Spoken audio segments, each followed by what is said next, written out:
it made me feel inspired and really good. And he was always real nice to me. He'd sit me down, what's going on with you, baby boy? What? We'd talk about comedy, whatever. And we do have some breaking news to report, and it's extremely sad. Malcolm Jamal Warner, the actor most famous for his role as Bill Cosby's son, Theodore Huxtable, on the NBC hit sitcom The Cosby Show in the 80s and early 90s, has died. Deaths in the industry keep getting more twisted by the day, and this one just exploded into chaos after Dave Chappelle stepped back into the spotlight with a jaw-dropping confession.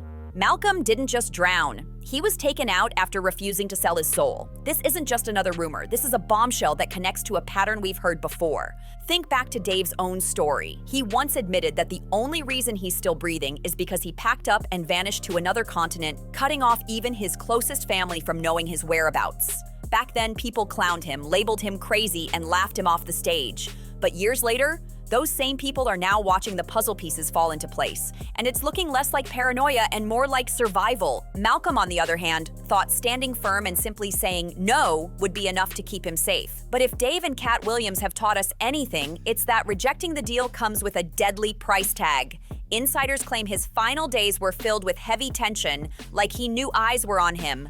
A week ago, he was reported dead after a swim in Costa Rica, with officials blaming a strong current. But whispers behind the scenes suggest this wasn't just a tragic accident. It was a warning to anyone else who dares to resist. Bro. What? The actor Malcolm Jamal Warner has died. First of all, rest in peace to him. He seemed like a very stand-up guy, positive role model. But I looked into this whole thing and it gets weird. First, let's start with the age he died at, which is 54. 5 plus 4 is 9. You guys know about my 9 videos, and 9 is the number of completion. But also, the show that he was famous for, The Cosby Show, in gematria equals up to 54 as well. Then let's go to the date he actually died on, which is July 20th, which is the 201st day of the year. Yeah, can anybody tell me why The Cosby Show ran for a total of 8 seasons, equaling 201 episodes? How? In which is the same number as this event 201, which was a simulation of COVID in October of 2019, right before they actually had COVID. Something tells me that we have to watch for this number in future events. Now, speaking of 9 and 201, Ozzy Osbourne has just died as well. He just performed his last concert just a couple weeks ago called Back to the Beginning, which is an odd title like they almost knew. But here's the thing. The attendance of that venue is 45,000. 4 plus 5 is 9. Now, you could call that coincidence, but here's the thing. His full name in gematria is also 201. What are the chances, right? Make sure you guys get into my Break the Matrix community because I have a whole decode section just for stuff like this. Malcolm wasn't alone in that ocean. Another man was pulled out too, and bystanders rushed in to help. They dragged them to shore, desperate to save him, and even performed CPR while waiting for the Costa Rica Red Cross to arrive. But after 45 long minutes of trying to revive him, the heartbreaking news came. Malcolm was gone, declared dead right there on the sand. TMZ later dropped an exclusive clip showing Malcolm when he first landed in Costa Rica. In that footage, he looked excited, relaxed, and ready to enjoy life, almost glowing with plans of returning home to his family after a fun trip.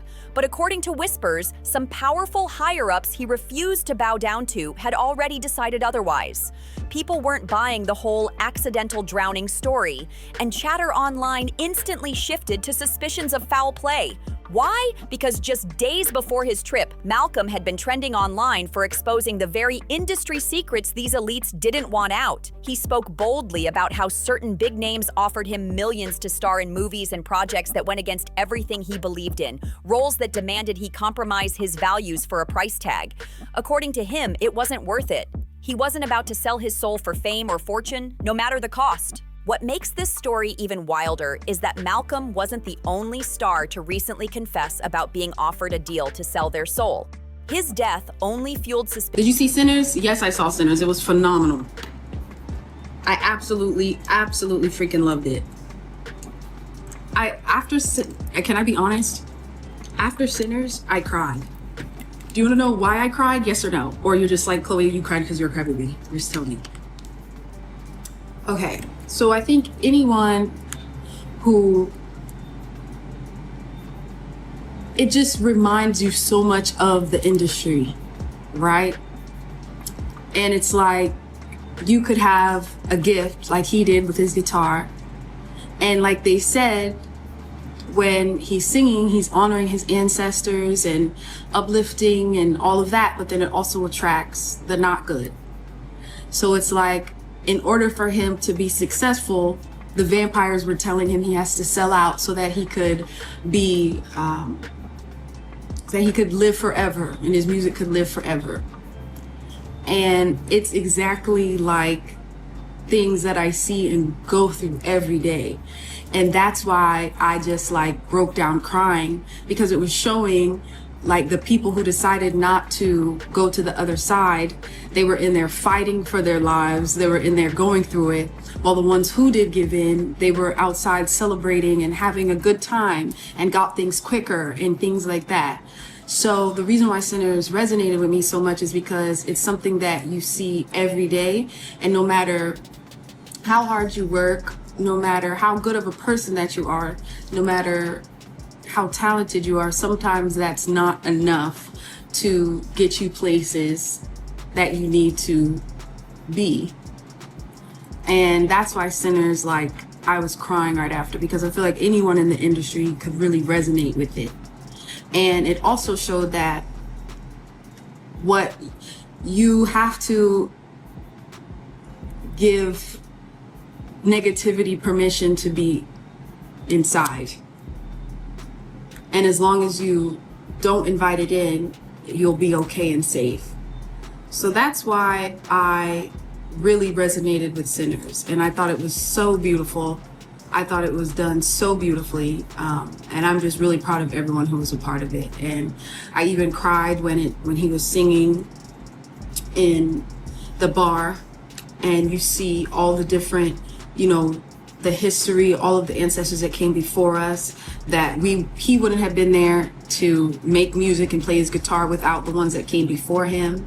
So I feel like anyone who has a gift and has something that they truly, truly love, but feels like it's not coming to them in the time that they want it because they're moving in the right ways where they don't like give in, it's harder. And then you have like so many things tempting around you, like the vampire. So it was so deep. It was so deep. That's the reason I cried for like a whole hour after. Chloe Bailey, for example, went live and admitted that she had also been approached with the same kind of offer, fame and fortune in exchange for her soul. She didn't hold back either. When a fan asked her if she had seen Sinners and Saints, she took that moment to reveal how the industry tried to lure her in with promises of a massive career boost. Naturally, this mess had people instantly comparing it to Dave Chappelle's Saga. Malcolm and Chloe's stories sound like Dave Chappelle 2.0, except Dave barely escaped with his life. And unlike Malcolm, he actually lived to warn the world. Even then, people laughed at him, dragged him through tabloids, and called him unstable for daring to speak his truth. Dave's ordeal hit back in 2006, when he sat across from Oprah Winfrey in a tense interview after rejecting that infamous $50 million Comedy Central deal. According to him, the money came with shadows, disturbing strings attached that he refused to play along with. He claimed those shady demands pushed him to walk away, and while he spilled some of it on air, you could see the weight of secrets he wasn't allowed to fully expose. During that infamous sit-down, Oprah kept cutting Dave off, pushing him to admit to having some kind of mental illness he swore he didn't have. What made it even more suspicious is that she began pressing those accusations the very moment he revealed that Hollywood execs had tried to force him onto heavy antipsychotic meds. That timing raised serious eyebrows. Why was mental illness suddenly the narrative the second he spoke about being pressured behind the scenes? For context, this all tied back to 2005, when Dave shocked the world by walking away from season 3 of The Chappelle Show while it was still filming. He didn't give any public explanation, he just vanished to South Africa, and that silence was enough for the media to unleash chaos on his name. Overnight, headlines painted him as unstable, paranoid, and out of control, pushing stories of manic breakdowns to bury the truth of why he really left. Dave kept denying every rumor, but the smear campaign wouldn't stop, and people were quick to believe it. The tabloids ran wild, fans got confused, and his reputation took blow after blow. He tried to set the record straight multiple times, including in his candid sit-down with the New York Times, where he famously stated, "I'm not crazy." But by then, the damage was already done, and the whispers of instability kept following him everywhere. Dave himself tried to clear the air, saying, "I'm not smoking crack. I'm definitely stressed out. There were things that overwhelmed me, but not in the way that people are saying." His words made it clear. He wasn't battling the demons the tabloids claimed, he was battling an industry trying to crush him. They weren't just tempting him to sell his soul, they wanted him to betray everything he stood for. And when he refused, the pressure got so intense that he had no choice but to escape the country, terrified that staying could cost him his life. And this isn't just a Dave Chappelle story. It's bigger than that. Cat Williams went through the same madness, and many believe Malcolm would have faced the exact same nightmare if he had survived. And I didn't tell anybody where I was going. The whole time, they're trying to convince me I'm insane. They were trying to get me to take psychotic medication. Yeah. Like I'm sitting around, I was stressed out, but the people that were telling me I was insane, I believe that they knew what was going on. So, this was troublesome. Yeah. I said, I'm not taking this medicine, man, because I know these people be trying to control you or maybe discredit you. I was afraid, But you were stressed out. That's why. There's no question. But it's very stressful for someone to constantly walk behind you and say, you're insane. Jaguar Wright once dropped a chilling claim about Cat, saying armed men broke into his house in the middle of the night, trying to take him out. Nobody knows how Cat managed to escape that situation alive, but the story didn't end there. According to Jaguar, Cat was so shaken that he started sleeping in Kevlar every single night. Yes, a bulletproof vest, just to make it through until morning. Imagine being so paranoid for your safety that you can't even close your eyes without armor on. That's the kind of fear these stars say comes with saying no to the wrong people. If all these shocking claims about Malcolm's death turn out to be true, then Chloe Bailey and every other celebrity offered that dark deal better move carefully, because clearly these powerful players don't play games. And of course, the internet wasted no time weighing in. One person commented, "Oprah knew exactly what he was talking about. The way she scratched her neck all nervous told me everything. She knows they're doing sick stuff and she's part of the club." Another viewer said, "When I heard that, I immediately thought something was off." Different narratives always mean something shady was done. People started questioning the official story even more. I don't believe he'd risk swimming out that far, leaving his own daughter on the shore by herself. Where was his wife? And who exactly was that other man with him? These kinds of questions only added fuel to suspicions that his so-called drowning didn't line up. The theories keep growing, but now I want to hear from you. What do you think about Dave Chappelle exposing the truth behind Malcolm's passing? Do you believe he was really taken out by forces bigger than him, or do you think it was just the tragic accident they claim? Drop your thoughts down in the comment section below, and don't forget to like, share, and subscribe. And when you're done, make sure you click here to check out my other messy video, because trust me, you don't want to miss it.